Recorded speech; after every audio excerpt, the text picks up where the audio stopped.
The message came through while I was standing in the jewelry store, holding a pair of diamond cufflinks that cost more than most people's monthly mortgage payment. Don't attend the wedding. Leave now. Unknown number. No name. Just those 6 words that made my fingers go numb around the velvet box. I stared at the phone for a long moment, trying to make sense of it, my mind flicking through 1,000 scenarios. Was it a prank? Was it a mistake?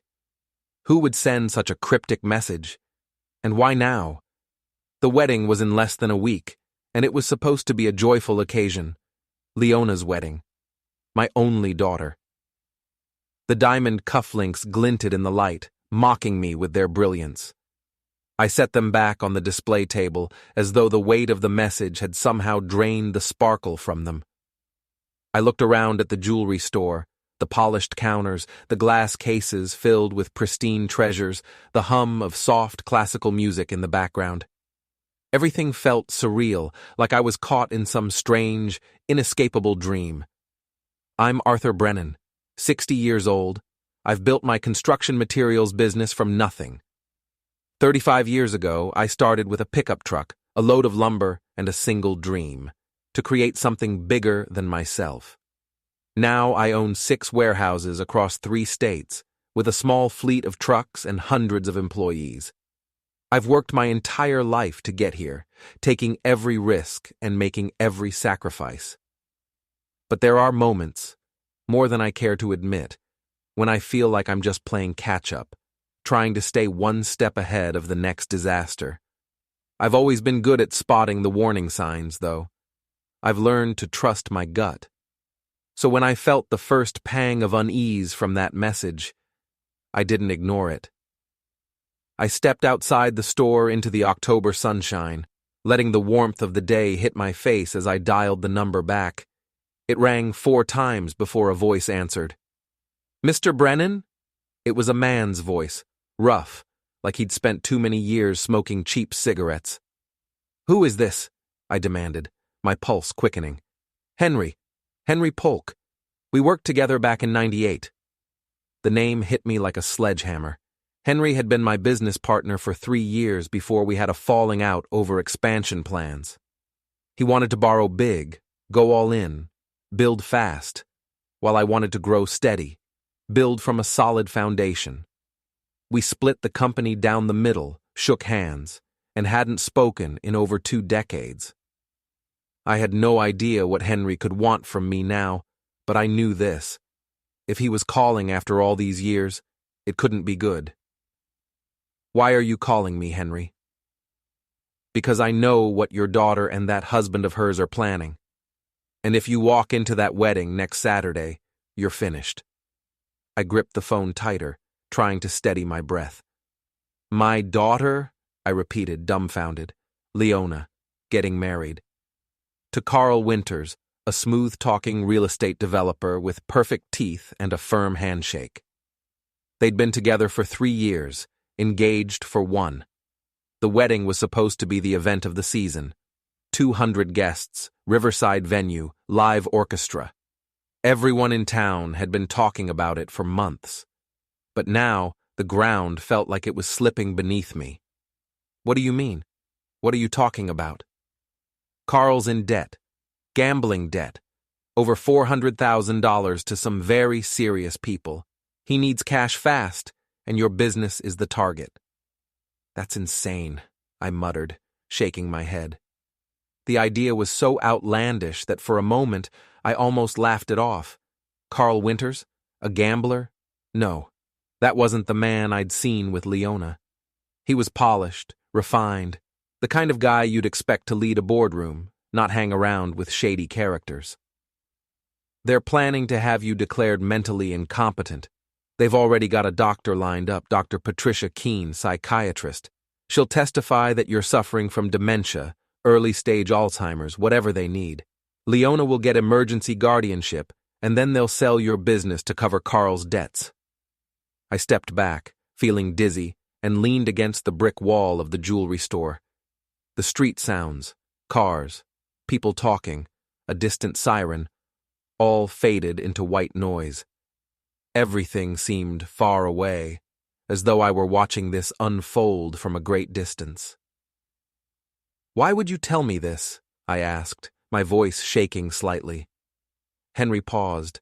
I could hear the rustle of papers in the background. "Because I was wrong about how we should have grown the business. You were right. You always were. But this thing, what they're planning, it's evil, Arthur. Your own daughter. I couldn't just let it happen." I rubbed my forehead, trying to process what he was saying. Leona, my little girl. She used to sit on my lap, telling me all about her dreams and the things she wanted to do in life.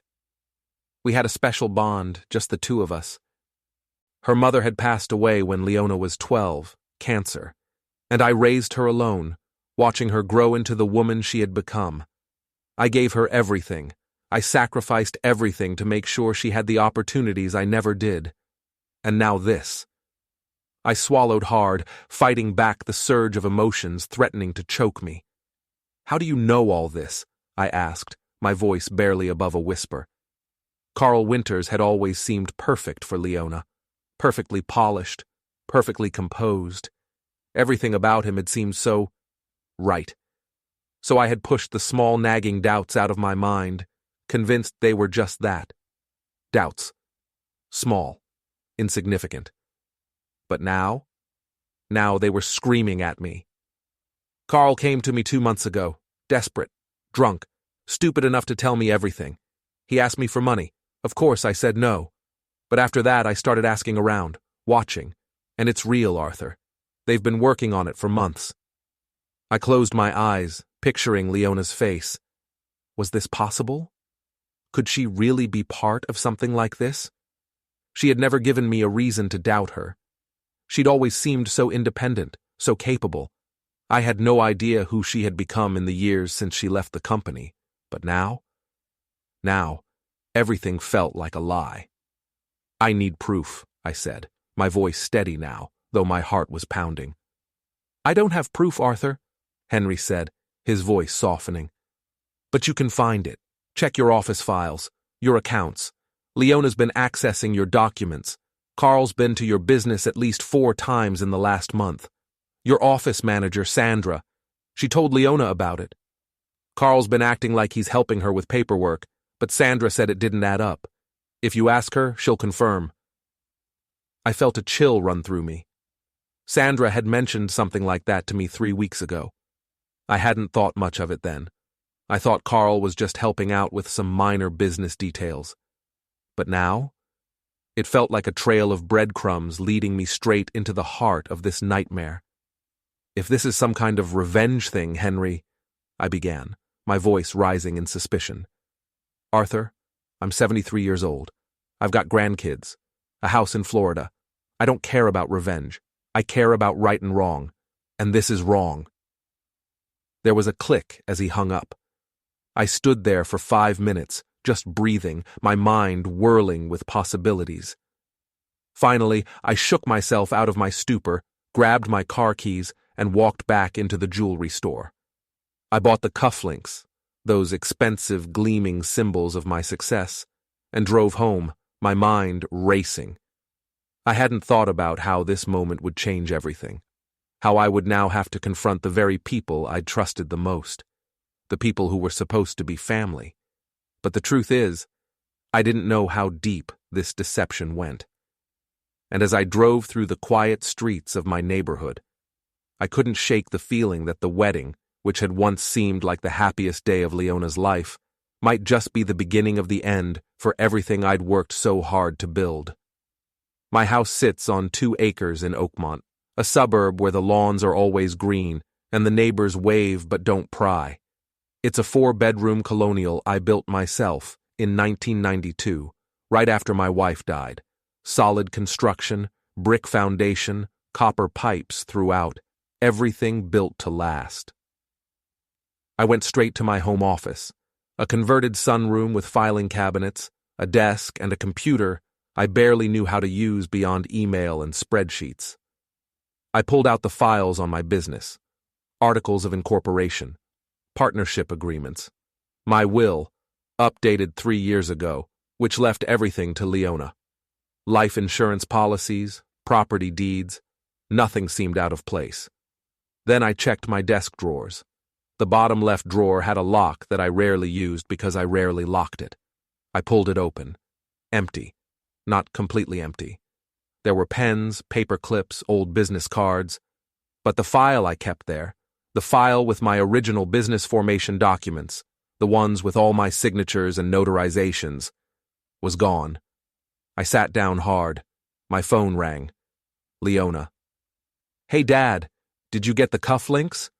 Her voice was cheerful, bright. The same voice that used to ask me to read her bedtime stories. The same voice that cried on my shoulder when her first boyfriend broke her heart. "Yeah, I got them." "Perfect. Carl's going to love them. Listen, we need to finalize the seating chart tonight. Can you come over to the house around 7? "Sure." "Great. Love you, Dad." "Love you too." I hung up and stared at the phone. Maybe Henry was lying. Maybe this was all some elaborate scheme to cause trouble. But the missing file wasn't a lie. The file was gone. I called my office. Sandra answered on the second ring. "Brennan Materials, this is Sandra." "It's me. Has Carl been to the office recently?" "Oh, hi, Mr. Brennan. Yeah, he came by last Tuesday. Picked up some files for Leona. She said you okayed it." "What files?" I'm not sure exactly. He went into your office for about 20 minutes. I figured you knew about it." 20 minutes. Plenty of time to go through my desk, my filing cabinets. "Did he take anything?" "I don't know." "Should I have watched him?" "No, it's fine. Thanks, Sandra." I hung up and called my lawyer, James Whitmore. We'd worked together for 15 years. He handled all my business contracts, my estate planning. "Arthur, good to hear from you. Excited for the wedding?" "James, I need you to tell me something. Has anyone contacted you about my competency? About having me evaluated?" Silence. "James?" "Arthur, I can't discuss that. Attorney-client privilege." "I'm your client." "Yes, but if someone else consulted me about a legal matter involving you, I can't share that without their permission." My throat went dry. "So someone did contact you?" "I didn't say that." "You didn't have to. Who was it?" "Leona." "Arthur, I really can't." "Was it about guardianship?" More silence. Then, "I think you should come to my office Monday morning. We need to talk, face to face." "That's 4 days from now. The wedding is in 9 days." "Monday morning, Arthur, 9 a.m. Don't do anything rash before then." He hung up. I sat in my office as the afternoon light faded through the windows. The house was silent except for the ticking of the grandfather clock in the hallway, a clock my wife picked out at an estate sale 30 years ago. Henry was telling the truth. My daughter was planning to destroy me. I went to Leona's house that evening, though every fiber of my being screamed at me to turn around. The house had been her choice, a modern townhouse development called Riverside Commons, all glass and steel and pretentious architecture. It was the kind of place that screamed success without a whisper of authenticity. Their unit cost $800,000, and Carl had put down 20%, financing the rest. I knew because I'd seen the paperwork when they'd asked me to co-sign. I'd refused. Carl had been offended, of course. Leona had assured me it was fine. That was the first red flag. I pulled into the driveway and sat for a moment, watching the townhouse through the windshield. The sharp, angular design of the building, with its cold, modern lines, didn't feel like a home. It felt more like a showpiece, an elaborate stage where everything had to be perfect, shiny, and polished. But there was no warmth to it, no soul. Not like the home Leona grew up in, the house that still felt like Sarah was just around the corner, offering warm smiles and coffee that always smelled better than anyone else's. Carl answered the door with that practiced smile of his. He was 42, tall, with the kind of looks that made people trust him instantly. Square jaw, blue eyes, sandy hair going gray at the temples in exactly the right way. He wore expensive casual clothes, designer jeans, a fitted shirt, Italian loafers without socks. The kind of man who had the whole world figured out. or so it seemed. "Arthur, come in," he said, stepping back to let me inside. He shook my hand too hard, held it too long. I hated it. I'd never liked Carl, but I'd kept my mouth shut because Leona seemed happy. I never questioned her choices, even when something about him rubbed me the wrong way. Leona had been my world since Sarah died. I'd raised her alone, taught her everything I knew. She was the only thing I had left. I'd done my best to protect her from life's harsh truths. But this... Carl? He was a problem. I just couldn't put my finger on what that problem was. The townhouse smelled like vanilla candles and new carpet. Everything was white or gray or stainless steel. There were no photos on the walls, no books on shelves, no memorabilia, no life. It felt like a showroom. No warmth, no personality. Leona emerged from the kitchen carrying a bottle of wine and 3 glasses. She was 36 now, grown up. She looked like her mother, same dark hair, same green eyes, same smile that could light up a room, even in the darkest times. Her presence was always a beacon of hope, even now as it was slowly being overshadowed by Carl's influence.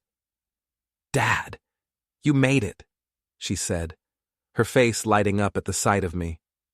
She hugged me, and for a brief moment, I felt that familiar, comforting feeling, the kind that only a father could experience.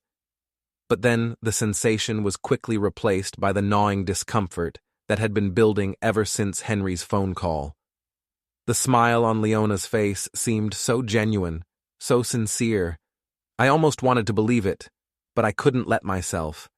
I couldn't unsee the pieces of the puzzle that didn't fit. We sat at their glass dining table, the one that looked more suited to a corporate office than a home.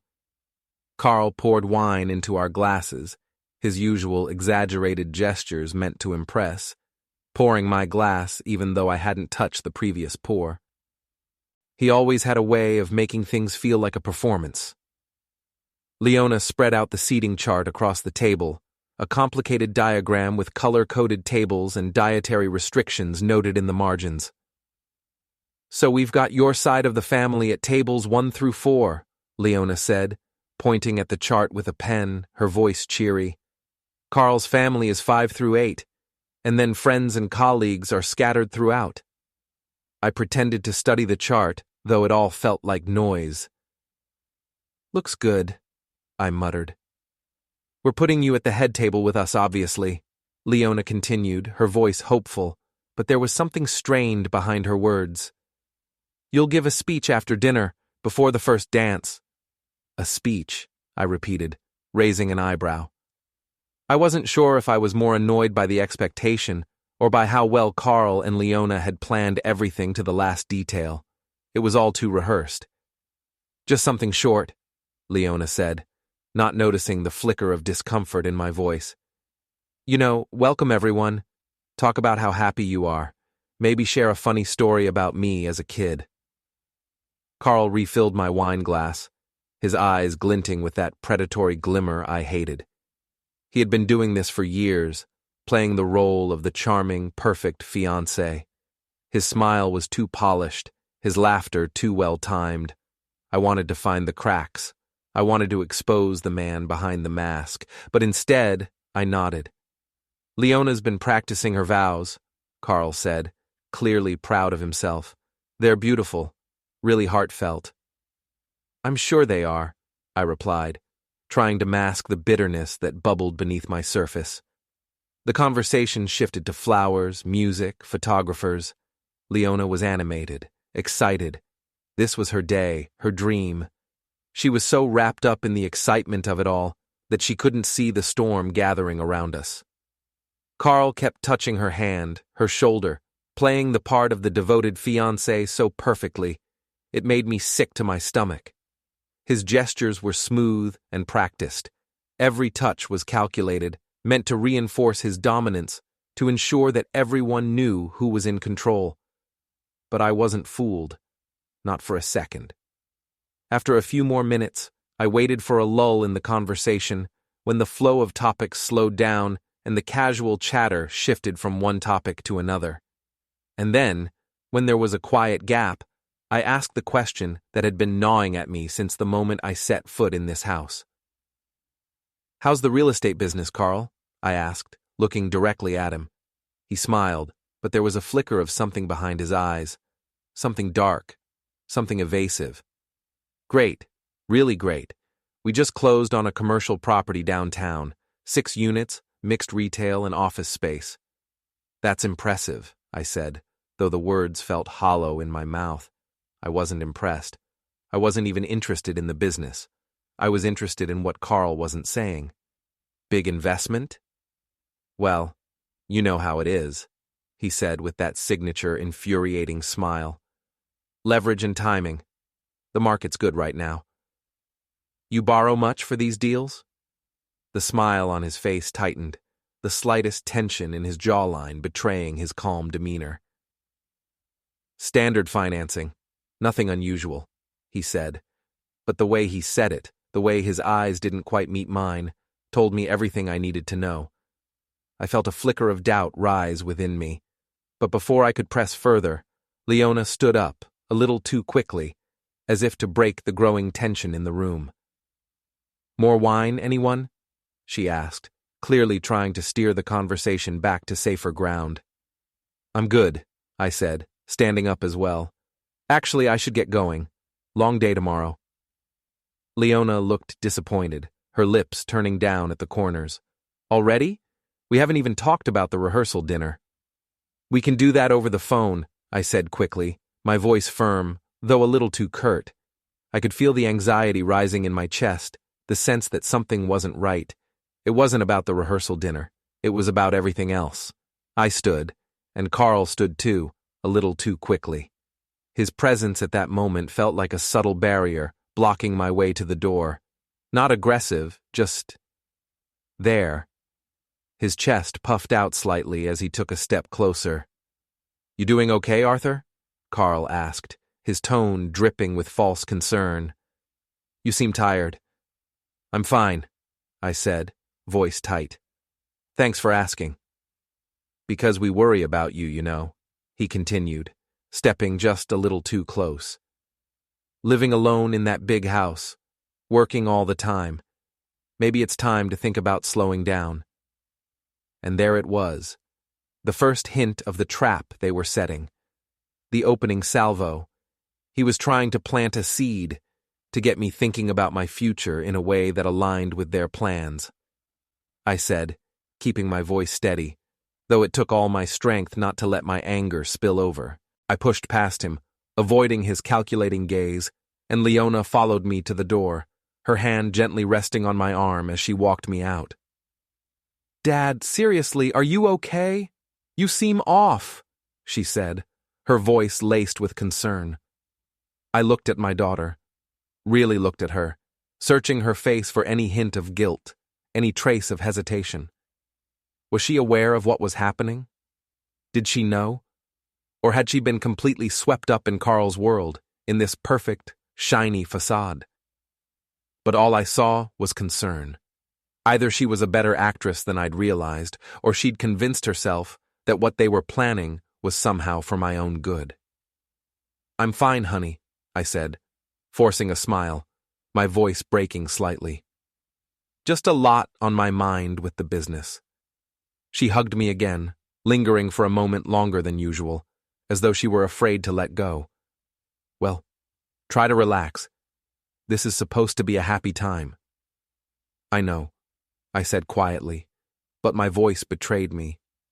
I wasn't sure if I was lying to her or to myself.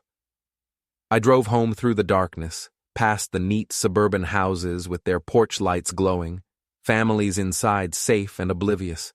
They had no idea what was coming. None of them did, but I did, and every instinct in me screamed that I had to stop it before it was too late. Over the next 3 days, I became a detective investigating my own life. The realization hit me hard. The one thing I had spent my entire career building, my life's work, was about to be stolen from me, not by a competitor, not by some faceless corporation, but by my own daughter and her fiancé, Carl Winters.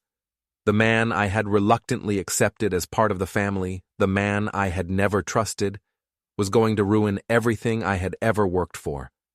I wasn't about to let that happen, not without a fight. I hired a private investigator, a woman named Rita Chalmers, who'd done some background checks for my business in the past. She was meticulous, methodical, and discreet. I trusted her. I needed her to dig into Carl Winters. I gave her the task: financial records, credit report, known associates, and any recent activities. She called me back on Saturday afternoon. "Your son-in-law's in trouble, Mr. Brennan." "Tell me," I said, trying to keep my voice steady. "He's got gambling debts at 3 different casinos: Atlantic City, Vegas, and an underground poker club in Philadelphia. Total damage is around $430,000. The casino debts are being handled through collection agencies, but the underground club, that's a different story. Those guys don't send letters. They send people." I leaned back in my chair, the weight of her words settling in my chest. "When's he supposed to pay?" "From what I'm hearing, he's already late. Very late. There've been threats. His car got keyed 2 months ago." "Jesus," I muttered, clenching my fists. The idea of Carl being targeted like that wasn't just disturbing, it was infuriating. He had put my family in the crosshairs for his own vices. "There's more," Rita continued. "He tried to take out loans from 4 different banks in the last 6 weeks. All denied. His credit's maxed out. He's leveraged on every property he owns. If he doesn't come up with cash soon, he's going to lose everything." "And my daughter?" My voice tightened with anxiety. "She co-signed on 3 of his properties. If he defaults, she's on the hook too." I thanked Rita, my mind racing with the implications of what I'd just heard.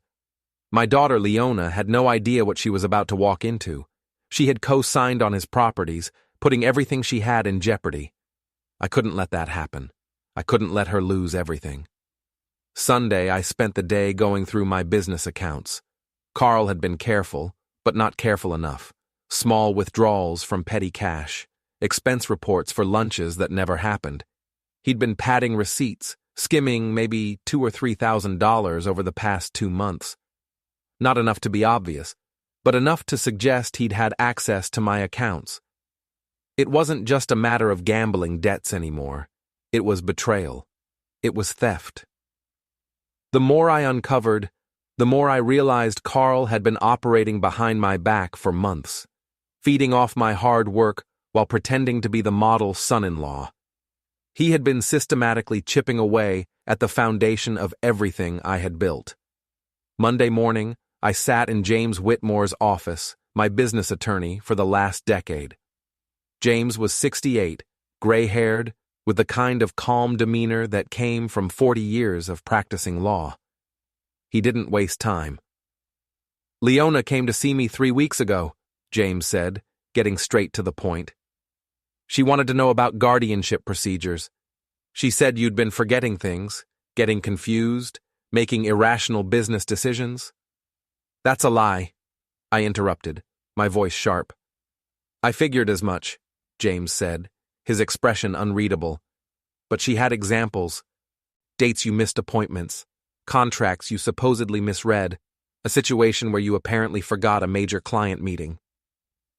"None of that happened," I snapped. "I know," he said, his voice steady. "I checked with Sandra. But here's the thing, Arthur. If Leona files for emergency guardianship and gets a doctor to back her up, you're going to have to prove you're competent. The burden of proof shifts to you." "How do I do that?" I asked, leaning forward in my chair. "Get evaluated by your own doctor," he said. "Create a paper trail showing you're sharp. Make sure all your business records are impeccable, and most importantly, find out what evidence they've manufactured against you." I leaned back, my hands tightening on the armrests. I had to stop this. I couldn't let them do this to me. Not to Leona. Not to the life I had built. "She's my daughter, James," I said, the words feeling heavy. "How could she do this?" "I know," he said softly. "I'm sorry." I left his office, my mind a whirlwind of plans and possibilities. I drove straight to Oakmont General Hospital, where my primary care physician, Dr. Robert Chen, had his practice. Dr. Chen had been my doctor for 12 years. I trusted him more than anyone else. He agreed to do a full cognitive evaluation, memory tests, problem-solving exercises, the works. It took 2 hours, and he scored everything meticulously. I sat in his office as he flipped through the results, nodding to himself. "Arthur, you're sharp as ever," Dr. Chen said, his voice reassuring. "Your memory's better than mine, and I'm 15 years younger. If anyone tries to claim you're incompetent, I'll testify otherwise." "I need that in writing," I said, the weight of everything catching up with me. I needed proof. I needed ammunition for the fight ahead. "You'll have it by tomorrow," Dr. Chen said. By the time I got home, the sun was setting, casting a red glow over the skyline. I spent Monday evening at my desk, writing down everything I knew, every detail, every piece of evidence. I recorded conversations, legally, because this was a one-party consent state, with Sandra about Carl's visits to my office. I made copies of my financial records, my business contracts, and my medical files. I wasn't going down without a fight. Not this time. Tuesday, I called Henry. "You were right," I said when he picked up the phone. The words felt bitter on my tongue, but they were true. "I need your help." "I wish I'd been wrong," Henry replied. His voice was rough, filled with regret.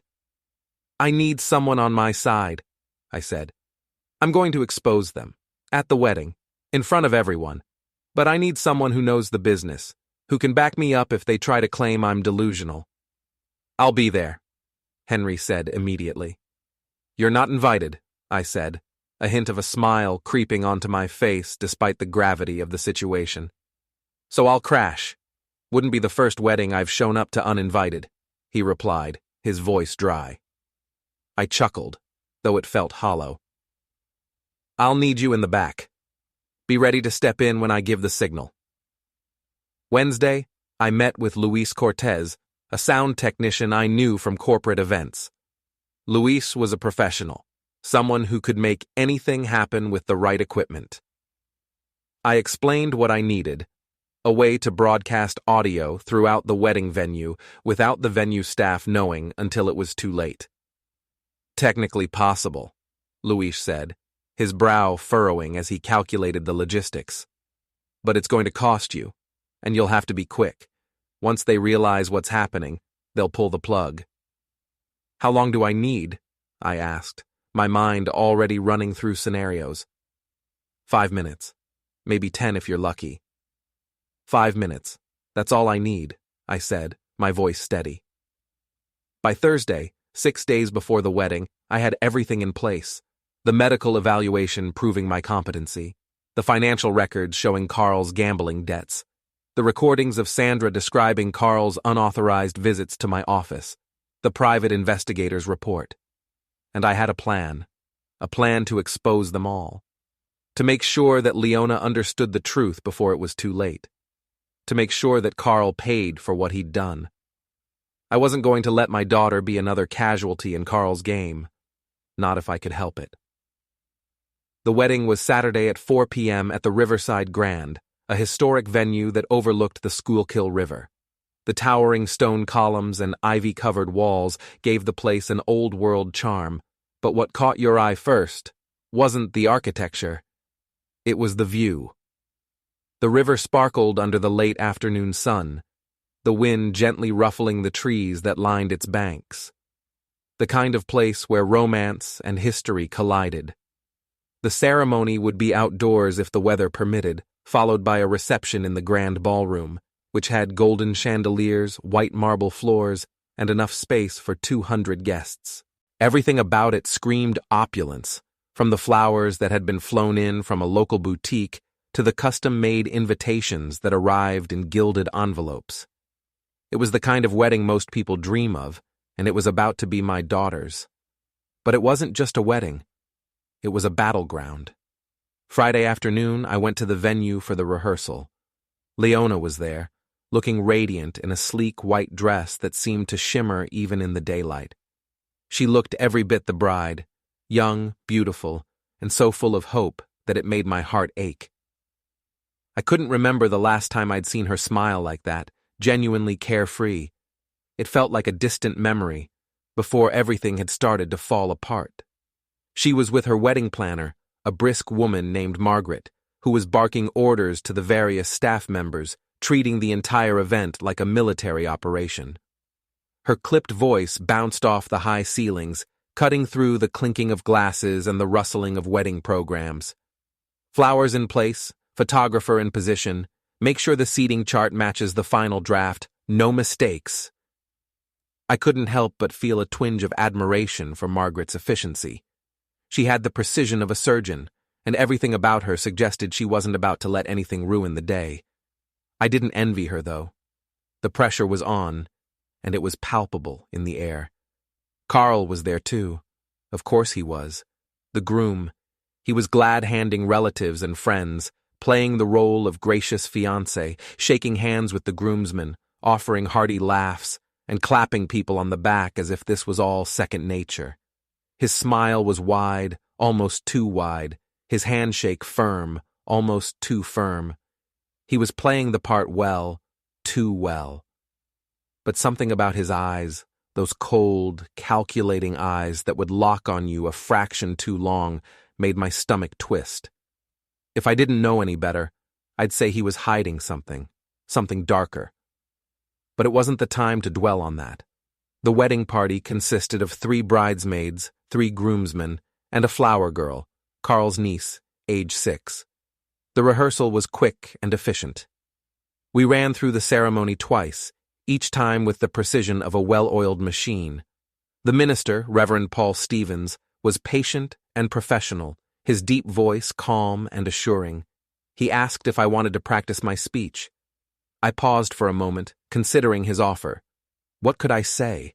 What could I possibly say that wouldn't be a lie? I had a million thoughts swirling in my head, none of them kind, but I knew that wasn't the moment for it. I needed to hold it together, for her. "I'll improvise," I said, a half smile tugging at the corners of my mouth. Margaret, ever the pragmatist, raised an eyebrow. "Just keep it under 5 minutes," she said. "We're on a tight schedule." I nodded, though the words seemed meaningless. What did 5 minutes even matter when everything in my world felt like it was being turned upside down? The rehearsal dinner was at an Italian restaurant downtown. 40 people. It was an intimate gathering compared to the grandeur of the upcoming event, but it still felt like a celebration of something too perfect, too polished. The table was covered in pristine white linen, and a long line of dishes was placed in front of us: pasta, risotto, wine in crystal glasses. I sat at the head table with Leona, Carl, and Carl's parents, a retired banker, William Winters, and his wife Gloria, who clearly worshipped their son. Carl had no idea how transparent he was, how every move was designed to impress, to control the narrative, to make sure everyone saw him as the perfect man. But I saw through him. I had always seen through him, even when I had tried to deny it. William Winters made a toast. To new beginnings, new families, and the love that binds us all together.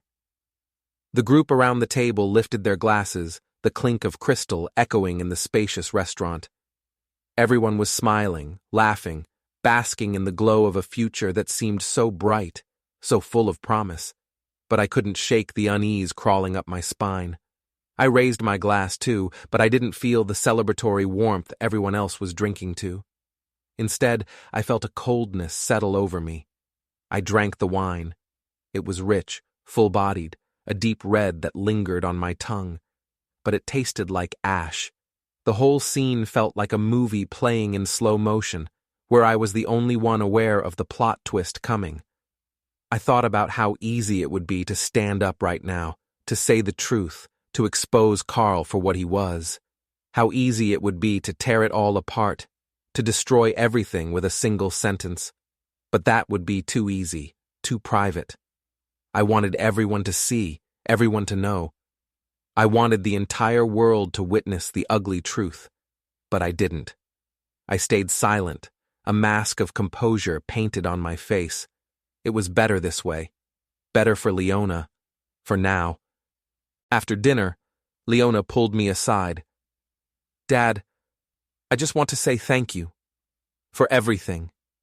For raising me alone after Mom died. For supporting me. For accepting Carl into the family. I know he's not your favorite person." Leona. "No, let me finish," she interrupted, her eyes brimming with sincerity. "I know you have reservations, but he's good to me, Dad. He makes me happy, and I want you to be happy for us." Her words were sincere, but there was a desperation in her voice I couldn't ignore. Maybe it was guilt, maybe it was doubt, but I couldn't shake the feeling that she knew, deep down, that something wasn't right. That part of her was already beginning to question the decision she had made. But I couldn't say it. I couldn't tell her that the man she had fallen in love with wasn't the man he seemed to be. I hugged her, feeling the weight of the moment pressing down on my chest. "I love you, honey," I whispered. "I love you too," she said softly, her voice breaking, though she quickly wiped away any trace of emotion that might have slipped through. I watched her walk away, back to Carl, and for a moment, I felt a pang of sorrow for her, the kind of sorrow that only a parent could understand. I wanted to protect her.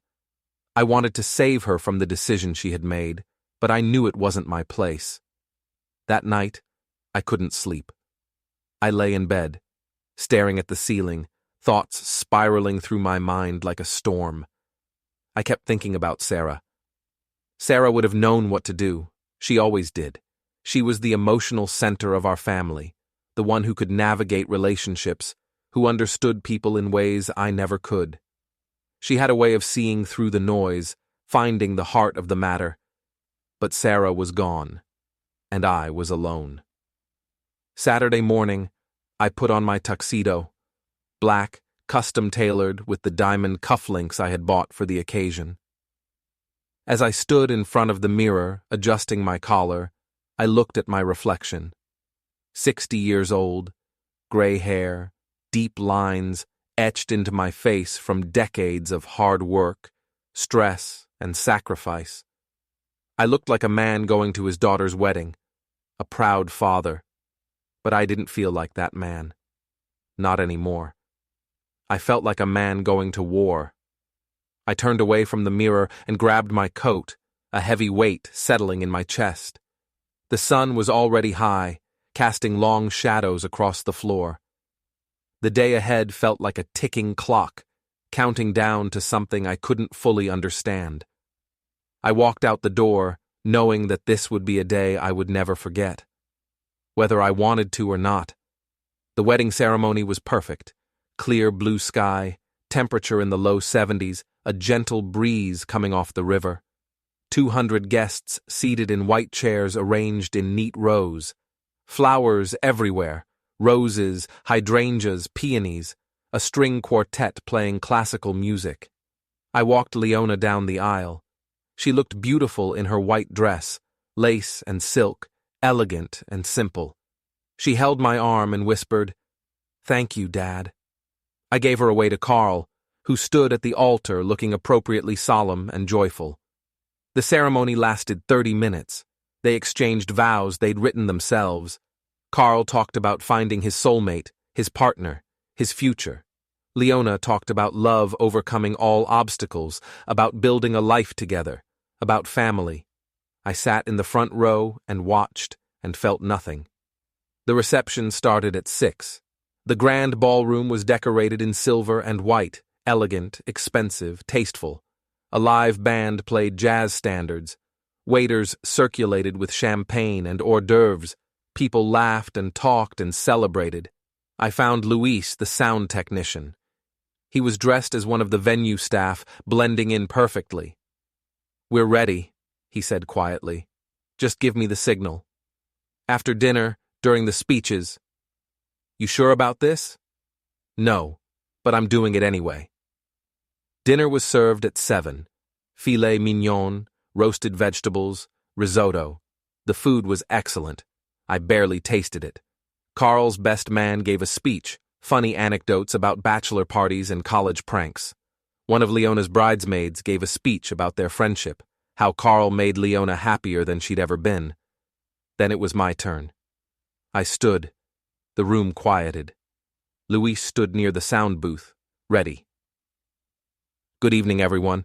I'm Arthur Brennan, father of the bride. Polite applause. Leona is my only child.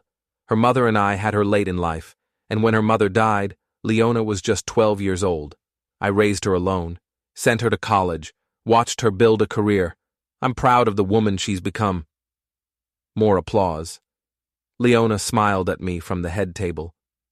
When she told me she was marrying Carl, I'll admit I had reservations. Not because Carl isn't charming or successful. He's both those things.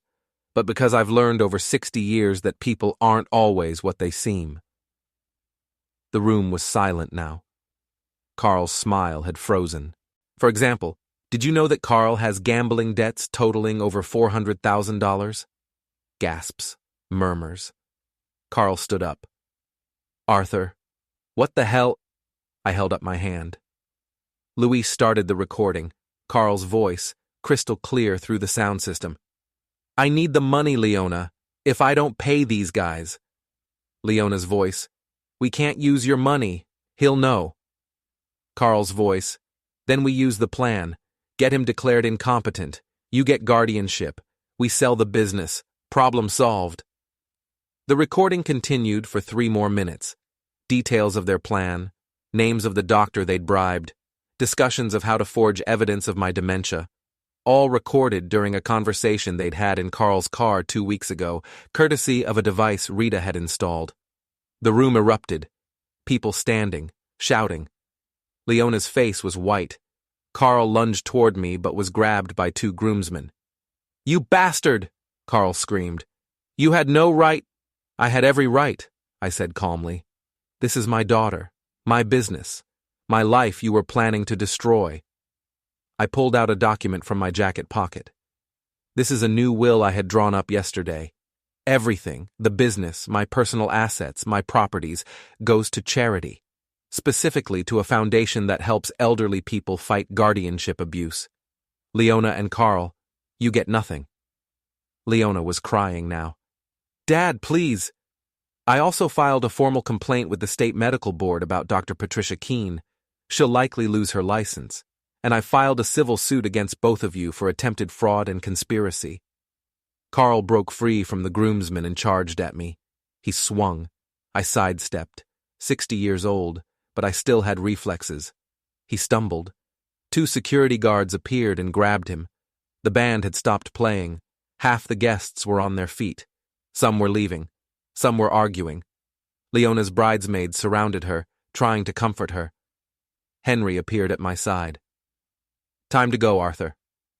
We walked out together through the chaos, through the doors of the grand ballroom, down the marble steps, out into the evening air. You did the right thing, Henry said. Did I? Yes. We stood by my car. Inside, I could hear shouting, crying, the complete disintegration of what should have been a celebration. What happens now? Henry asked. I go home, I run my business. I get old alone. You're not alone. You've got principles. You've got integrity. That's more than most people have. I got in my car. Henry closed the door for me. You need anything, you call me, he said. I will. I drove away from the Riverside Grand as the sun set over the river, painting the water gold and red.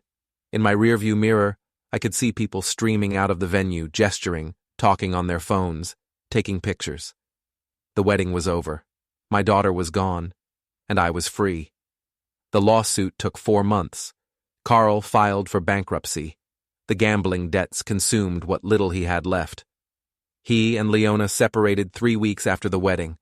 She moved into an apartment downtown, started therapy, tried to salvage what was left of her life. Dr. Keene lost her medical license. She'd been involved in 2 other guardianship schemes. The state medical board opened a full investigation. My business continued to thrive. I promoted Sandra to vice president. She deserved it. Henry and I started meeting for lunch once a month. We talked about the old days, about the business we'd built together, about the paths we'd taken since. He was right all along about growing slowly. I told him that. He appreciated it. Leona called me 6 times in the 4 months after the wedding. I didn't answer. She sent letters. I didn't read them. Then one day in February, I was at my desk when Sandra buzzed me. "Your daughter's here." I almost told Sandra to send her away, but something stopped me. "Send her in." Leona walked into my office. She'd lost weight. Her eyes were red. She looked older, tired, beaten down by life. "Dad." "Leona, I'm not here to apologize. I mean, I am sorry, but I know you won't believe me." "You're right, I won't. I just want you to know that it was Carl's idea. At first, he was desperate and I was stupid enough to love him enough to help. But then it became my idea too. I convinced myself you wouldn't miss the business, that you'd be happier not working so hard. I told myself I was helping you. You were stealing from me." "I know." We sat in silence. "Carl's gone," she said finally. "He moved to Texas. I don't know what he's doing. I don't care." "And you?" "I'm working as a consultant again. Small clients, trying to rebuild. It's hard. A lot of people know what happened." "Good." She flinched. "I don't expect you to forgive me." "I don't forgive you. But I wanted you to know that I understand what I did was wrong. Not just illegal. Wrong. You were my father. You raised me alone. You gave me everything. And I tried to take it all away." I looked at my daughter and tried to find the little girl I'd read bedtime stories to, the teenager who'd cried when her boyfriend broke her heart, the young woman I'd walked down the aisle. But all I saw was someone who'd betrayed me. "Thank you for coming by," I said. "That's it?" "That's it." She stood, walked to the door, turned back. "Do you ever think about Mom?" "Every day." What would she say about all this? She'd be heartbroken. For both of us. Leona nodded. "Goodbye, Dad." "Goodbye, Leona." She left. I sat at my desk for a long time after she was gone. Then I opened my bottom drawer and pulled out a photograph. Sarah, Leona, and me at the beach when Leona was 10 years old. We were all smiling. The sun was bright. The ocean was blue. We looked happy. I put the photograph back in the drawer and got back to work. 5 years later. I'm 65 now. The business is doing better than ever. I sold 2 of the warehouses and reinvested in better facilities, better equipment. Sandra runs most of the day-to-day operations. I come in 3 days a week, mostly to check numbers and make strategic decisions. Henry died last year, heart attack. He was 78. I spoke at his funeral. Told everyone about the business we'd built together, about his integrity, about his courage in warning me when no one else would. His grandchildren thanked me afterward. I haven't heard from Leona in 4 years. I don't know where she is, what she's doing, whether she's happy. Sometimes I think about calling her, but I never do. The foundation I created, the one that helps elderly people fight guardianship abuse, has helped over 300 families. We've exposed corrupt doctors, unethical lawyers, family members trying to steal from vulnerable seniors. Every time we help someone, I think about what almost happened to me. What would have happened if Henry hadn't called? I live alone in the house I built. I work on renovations when I have time. Updated the kitchen last year, redid the bathrooms, replaced the roof. The house is solid. It'll outlast me. I date occasionally. Nothing serious. A widow I met at the hardware store. A retired teacher from church. Nice women. Good conversation. But nothing that makes me want to give up my solitude. People ask if I regret what I did at the wedding, if I wish I'd handled it differently privately without the public humiliation. I tell them no, because the truth needed to be public. The betrayal was public, planned in whispers, but intended to destroy my life in the most official way possible, through courts and doctors and legal documents. So the response had to be public too. Did I want to hurt my daughter? No. I wanted to save myself. And in the process, maybe I saved other people from similar betrayals.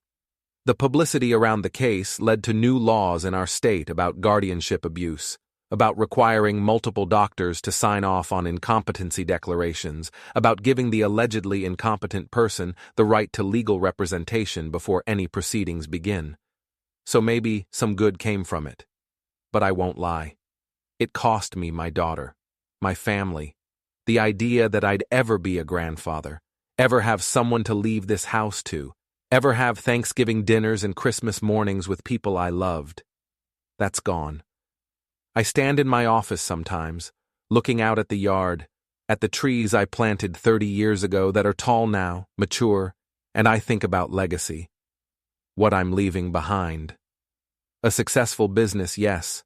A foundation that helps people, yes. But no family. No one to remember me when I'm gone, to tell stories about me, to say my father or my grandfather with affection. That's the price of revenge. They don't tell you that in the movies.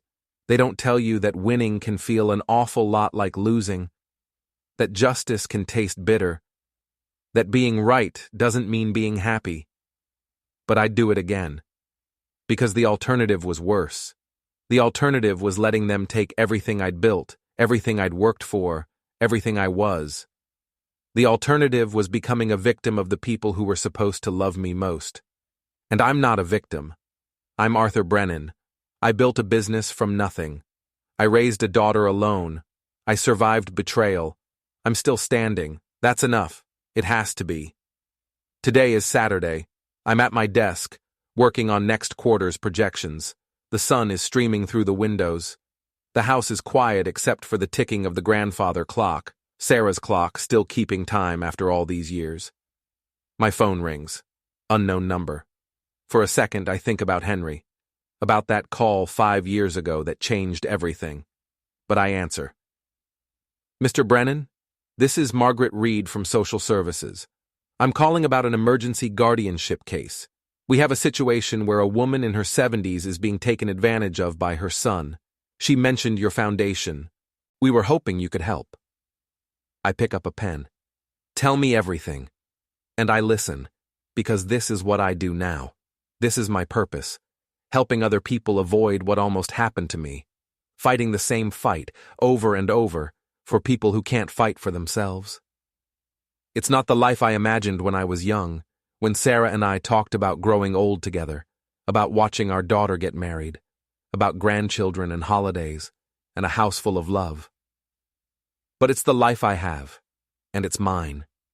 I finish the call, make notes, send an email to the foundation's legal team. Then I close my laptop, stand up, and walk through the house. Through rooms I built with my own hands, past photographs of people I loved, down hallways that echo with memories. I step outside into the afternoon sunshine. The air is cool. Spring is coming. The trees are starting to bud. I think about Leona. Wonder where she is, if she ever thinks about me, if she regrets what she did. I wonder if she's happy, if she found someone better than Carl, if she built a life worth living. I hope she did, because despite everything, despite the betrayal, the anger, the public humiliation, the lawsuits, the years of silence, she's still my daughter. And somewhere deep down, buried under the hurt and the rage and the disappointment, I still love her. I just can't let her back in. Some betrayals are too deep. Some wounds don't heal. Some bridges once burned can't be rebuilt. That's the truth nobody wants to hear, but it's the truth nonetheless. I walk back inside, lock the door, turn on the lights, sit down at my desk and get back to work, because work is what I know. Work is what saved me. Work is what keeps me going when the silence gets too loud and the house feels too empty and the weight of being alone threatens to crush me. The phone rings again. Sandra. Mr. Brennan, we have a situation at the Philadelphia warehouse. The inventory numbers aren't matching up. I think we need to do a full audit. I'll be there in 40 minutes. I grab my keys, my jacket, drive through the suburbs toward the city, past the shopping centers and office parks and housing developments, past the Riverside Grand, where my daughter got married 5 years ago. The building looks the same. Elegant, expensive, oblivious to the drama that unfolded inside. I don't slow down. The Philadelphia warehouse is in an industrial district near the river. Concrete buildings, chain-link fences, the smell of diesel and asphalt. My kind of place, honest, straightforward, no pretense. Sandra meets me at the office. She's 52 now, competent and professional.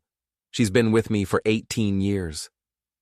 The discrepancy is about $40,000 worth of materials, she says. Either we have a theft problem or a bookkeeping problem.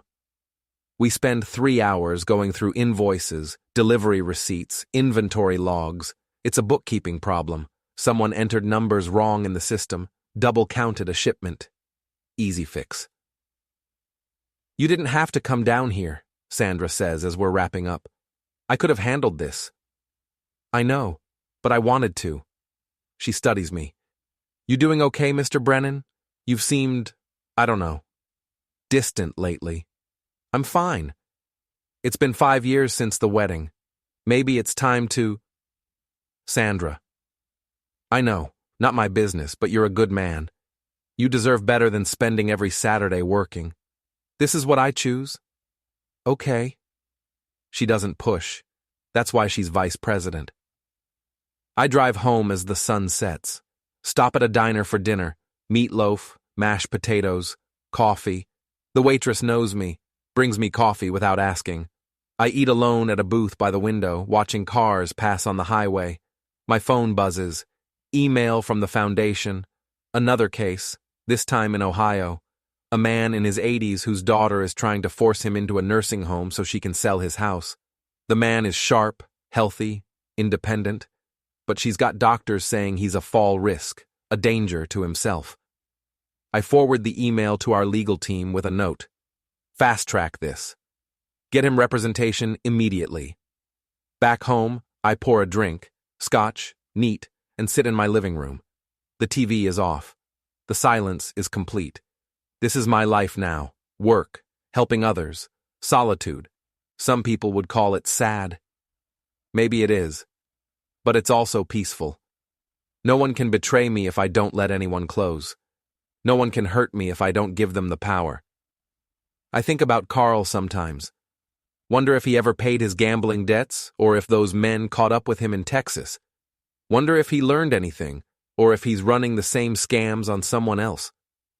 I think about Dr. Keene, disgraced and unemployed. About the other families she hurt before we stopped her.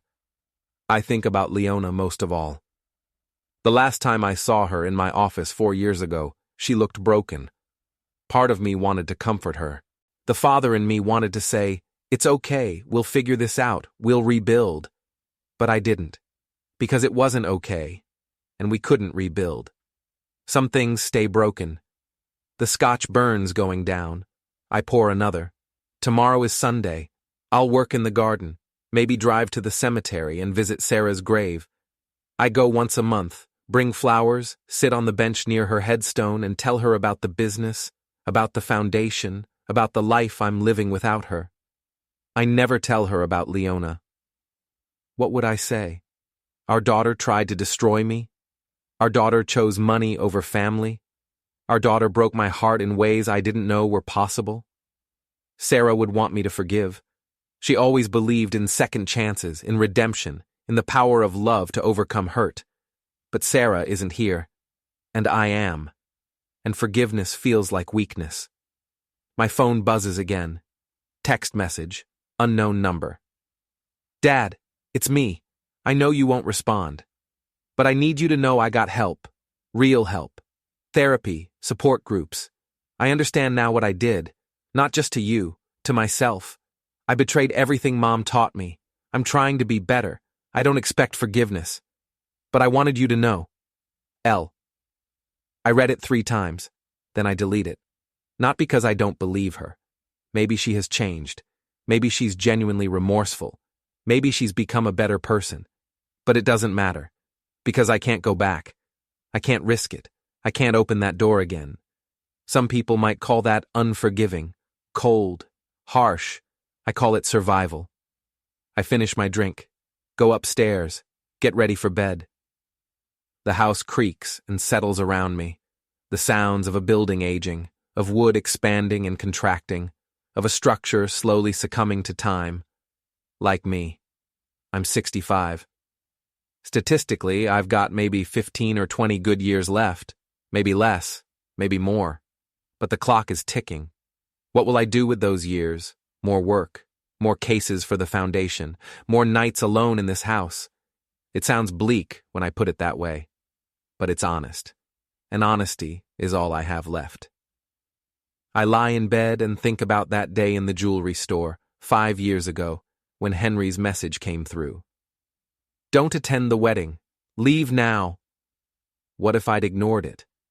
What if I'd gone to the wedding without investigating, without knowing, without planning my counterattack? They would have destroyed me, declared me incompetent, taken my business, taken everything I'd spent a lifetime building. And I'd be in some facility somewhere, medicated and confused, wondering how my life fell apart. So no, I don't regret what I did, but I do grieve what I lost. The daughter I raised, the family I hoped to have, the grandchildren who'll never exist, the Thanksgiving dinners and Christmas mornings and ordinary moments of love and connection that make life worth living. That's all gone. Traded for justice, for principles, for the satisfaction of knowing I didn't go down without a fight. Was it worth it?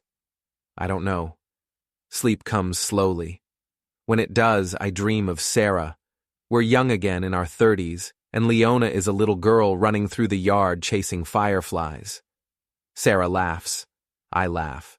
Leona laughs. We're happy. When I wake up, the sun is streaming through the windows and the house is silent and I'm alone. Like always. I get up, make coffee, read the paper, check my email.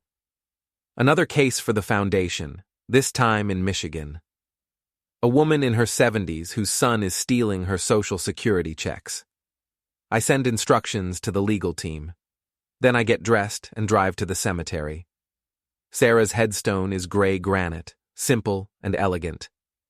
Sarah Jane Brennan, beloved wife and mother, 1955-2002. I sit on the bench, put fresh flowers in the vase. Hey Sarah, it's me. The wind rustles through the trees, birds sing, the cemetery is peaceful. Business is good. The foundation helped another family last week. Guy in his 80s, daughter trying to force him into a home. We got him a lawyer, got the case dismissed. He's still independent, still in his own house. I pause. Leona texted me, said she's in therapy, said she's sorry. I didn't respond. The wind picks up. A leaf skitters across Sarah's grave. I know what you'd say, that I should forgive her, that I should give her another chance. That family is everything. I close my eyes. But I can't, Sarah. I just can't. What she did, it broke something in me, something that can't be fixed. I sit there for an hour, talking to a headstone, talking to memories, talking to a ghost. Finally, I stand. Touch the cold granite. I love you. I miss you. I wish you were here. I drive home. Spend the afternoon in the garden, pulling weeds, trimming bushes, doing the mindless physical work that keeps me sane. My neighbor, Mrs. Patterson, waves from her yard. She's 70, widowed, friendly. Arthur, beautiful day, isn't it? Sure is. You should come to the church potluck next week. Lots of nice people. Good food. Maybe. I won't go. I never do. But I appreciate the invitation. That evening, I'm back at my desk when the doorbell rings. I'm not expecting anyone. For a moment, I think it might be Leona. But when I open the door, it's a young woman, mid-20s, dark hair, nervous smile. Mr. Brennan? Yes? My name is Rachel Foster. My grandmother. You helped her last year. The guardianship case in Pittsburgh? I remember. Elderly woman, abusive nephew. We got her out of a terrible situation. How is she? She passed away last month, peacefully, in her own home, because of you. I'm sorry for your loss. Don't be.